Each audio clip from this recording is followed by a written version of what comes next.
Álvaro Aurane, vos sabés muy bien que me encanta recibir a los invitados, pero es un placer muy especial cuando llega este momento de poder escucharte. Gracias, amigo. Muchas gracias. Me encanta todo lo que contribuís para que la opinión pública tenga más elementos para entender la realidad. Hoy nos toca un día especial, 41 años de la democracia, es un día especial para la historia del país. Yo decía, cuando uno recupera la democracia, recupera el derecho al voto, o sea, a decidir quién queremos que nos gobierne, recuperamos el ingreso a la justicia, recuperamos la protección de los derechos humanos, recuperamos la libertad de prensa, la libertad de organizarnos.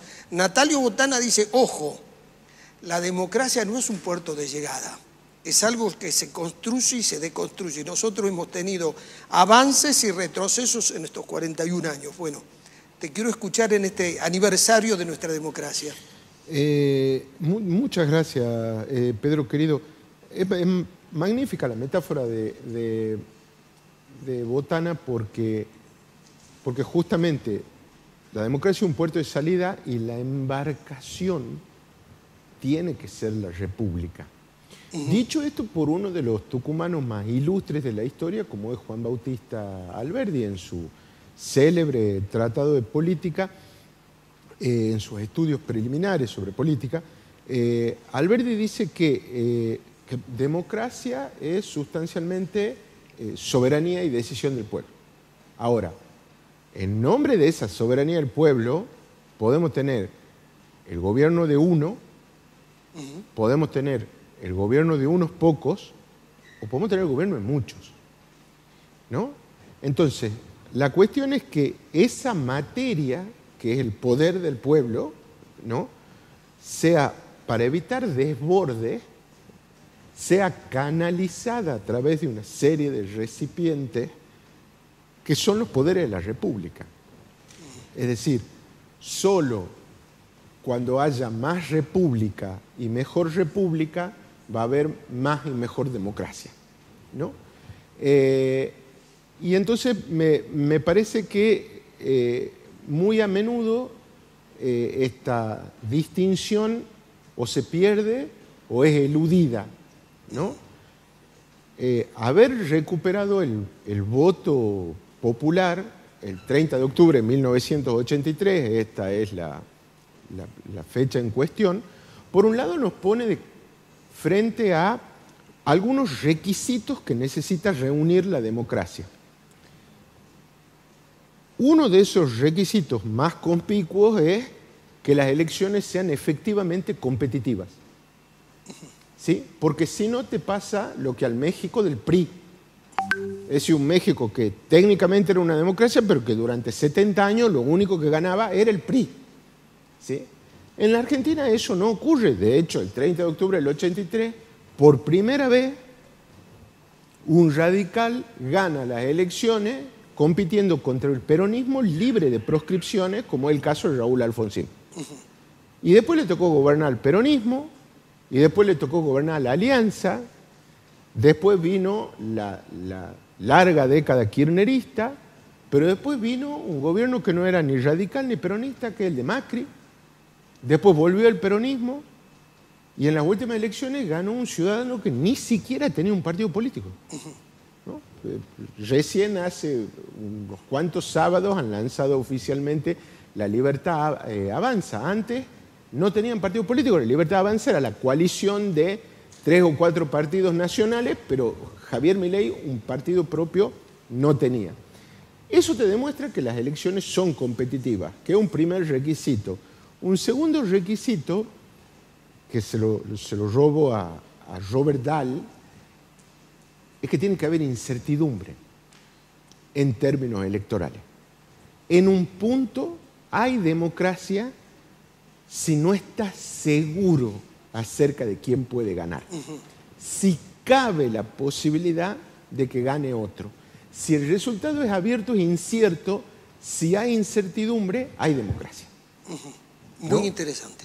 Ahora, estos son algunos de los requisitos para la democracia en sí misma. Después, por supuesto, están las cuestiones inclusivas, como que el derecho al ejercicio del voto en líneas generales reconozca un único requisito excluyente, que es la edad. ¿Sí? La edad. Y bueno, por supuesto, el hecho de no estar privado de la libertad con sentencia firme que te inhiba de esos derechos de ciudadanía. Pero salvo esos pocos casos, tiene que haber un alto umbral a la hora de convocar a la participación, que la Argentina ha ido atravesando a lo largo del tiempo, digamos, ¿no? Recién con la ley Sáenz Peña, en 1912, hay voto secreto e individual. Porque hay voto universal desde la Constitución de 1853. Lo que hace la ley Sáenz Peña es decir, votan de a uno y en un cuarto oscuro. Claro. Y en ese momento de privacidad y de individualidad se verifica la democracia. Pero recién tenemos que esperar al 49 a que haya voto femenino.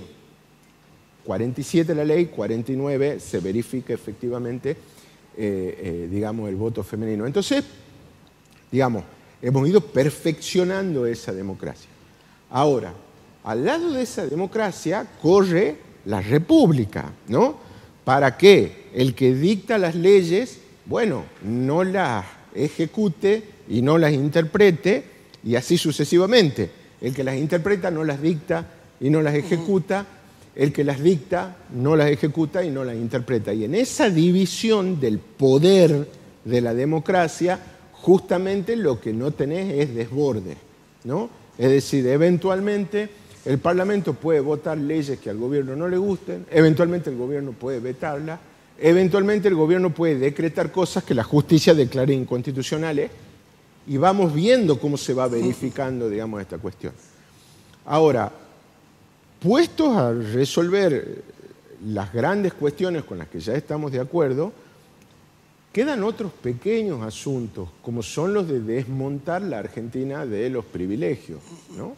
Esta semana, y vos bien me lo hacías notar cuando charlábamos, digamos, en la previa, básicamente, del programa, ha habido una disposición que pone fin a la cuestión de los cargos hereditarios en áreas como nada más ni nada menos que el Banco Central, digamos, de la República Argentina.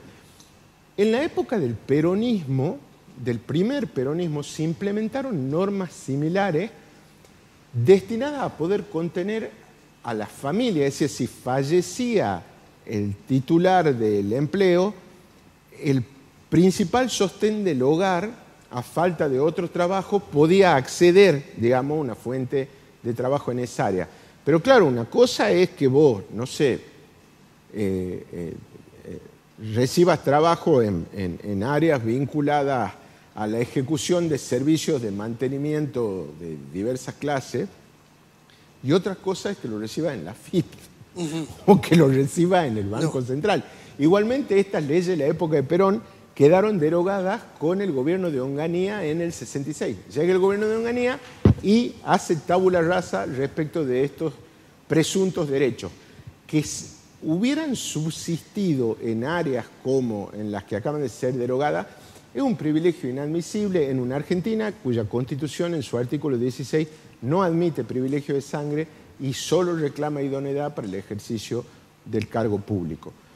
No son todas malas noticias. En Tucumán se acaba de conocer un anuncio, vamos a ver cómo se materializa este anuncio, respecto de que el gobierno va a impulsar una ley de acceso a la información pública.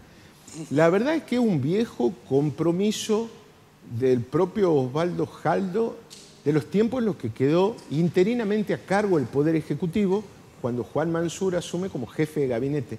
Como tuvo 510 días en el gobierno. Exactamente, ¿no? Entonces, la verdad es que ya venía un rifirrafe. En 2016 vino ADEPA a Tucumán para el Bicentenario.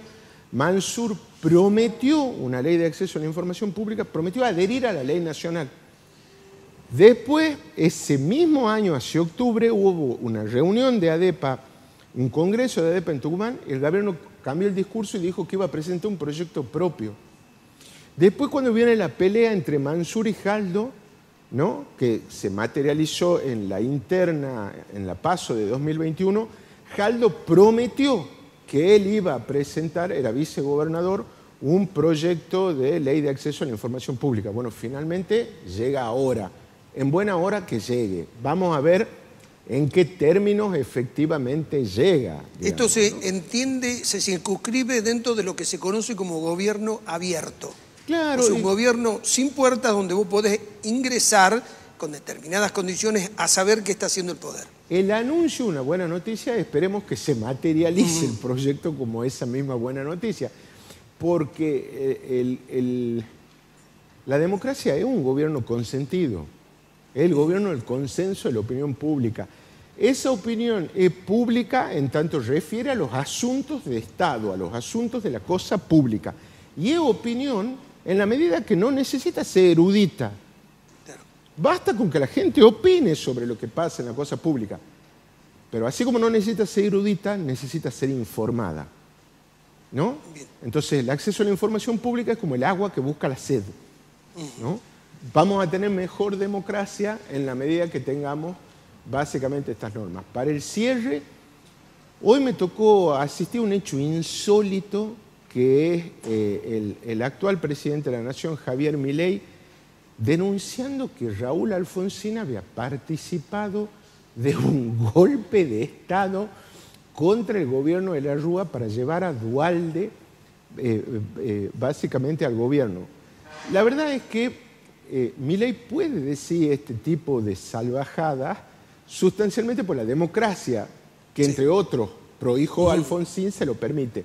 Ahora, lo que a mí me preocupa de esto es la banalización del concepto del golpe de Estado.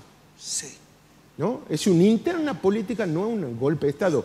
No estar de acuerdo con lo que el presidente quiere no es un golpe de Estado, porque el presidente no es nuestro jefe, es el primer empleado público de la nación. Y porque yo no lo obedezco al presidente, ni al gobernador, ni a los intendentes, obedezco leyes impersonales. Me gobierna la razón hecha derecho. Esa razón de la que muchas veces está privado el discurso oficial a nivel nacional. Te quiero cerrar con esto. Yo sentí que fue una actitud infame. Muy pocas veces le pongo este término. Al doctor Raúl Alfonsín hay que darle un mayor reconocimiento. La austeridad de este presidente no se volvió a repetir. Pero además tengo que recordar algo que no conté en el programa, que vos todavía no estabas incorporado. Horacio Liendo fue el economista que lo convenció a Cavallo para crear la convertibilidad y terminar con el problema de la hiperinflación. Les llevó un año convencerlo a Menem. Se estableció la convertibilidad. Horacio Liendo dijo con toda claridad, esta es una jugada corta. A los 4 años hay que salir o se comienza a retrasar el dólar. No quisieron salir, Horacio Liendo se separa, se va, y dice Cavallo y Menem que se hagan responsables.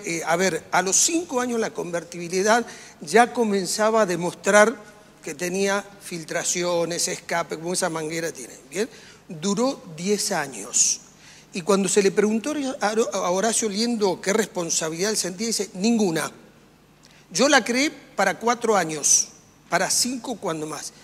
Y dice, lo que hizo Duhalde fue apurar un proceso para buscar un beneficio, porque cuando Duhalde asume y hace la devaluación de más del 300% y la especificación asimétrica, Álvaro no hizo otra cosa que una transferencia de recursos del que debía en dólares hacia aquel del que había ahorrado en dólares a aquel que debía en dólares. Yo tenía un tío que tenía ahorros en dólares, se lo especificaron, se murió al otro año, porque tuvo un principio de infarto, y tenía un amigo que debía en dólares y le especificaron la deuda y me dijo, alguien perdió pues yo me beneficié. Alfonsín no estuvo en esta, esto fue orquestado por Duhalde con ese objetivo, porque además Liendo dijo, el atraso del dólar no era para salir 1-3 o 1-4, con 1-1,50 salíamos muy bien. Que quede aclarado esto y defendido el honor del doctor Raúl Alfonsín, que no hace falta que se lo defienda. Álvaro, pero muchas gracias. Justo, muchas gracias a vos. Sí, por supuesto, hay que ser justo. Querido en esto, Pedro. claro. Nos volvemos a ver la próxima semana.